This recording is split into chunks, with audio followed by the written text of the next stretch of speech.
The National Intelligence Bureau, the NIB, on Monday, 10th February 2025, wasted no time in summoning the Minority Chief Whip, Honorable Frank Annoh-Dompreh, for questioning over comments he made concerning the disputed Ablekuma North parliamentary elections results.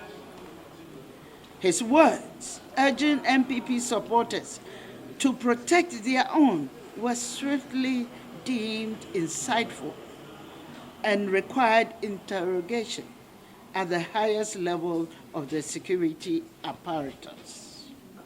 Yet, when Mustafa Bande, the Deputy General Secretary of the NDC and Deputy Director of Operations in the Presidency, openly declared on live television on Friday, 7th February 2025, that the NDC would sacrifice the minority leader, Honorable Alexander Afenyo-Markin, the NIB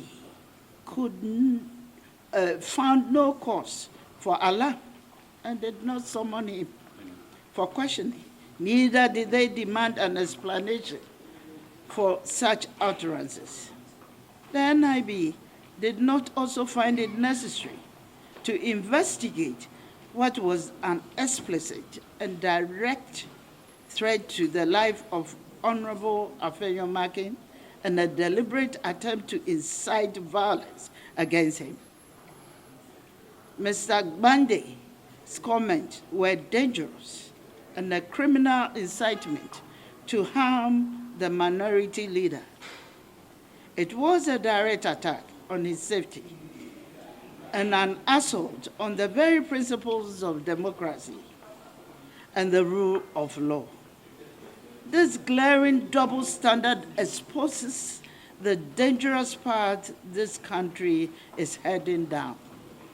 One where justice is no longer blind, but selectively wielded against political opponents. If the NIB is truly committed to upholding law and order, it must explain why the minority chief whip was swiftly summoned for interrogation over his comments, while the Deputy Director of Operations at the Presidency, who openly threatened the minority leader's life, was allowed to walk free without consequences. This double standard raises serious concerns about the selective application of justice and the use of state institutions to police certain political figures while others are allowed to act with impunity. If public remarks are to be scrutinized, all individuals, regardless of political affiliation, must be held to the same standard.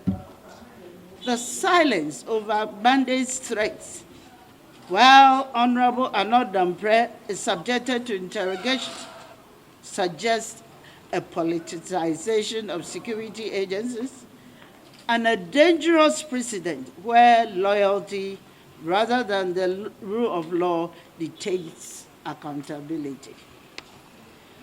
We will not remain silent while political persecution takes root in Ghana.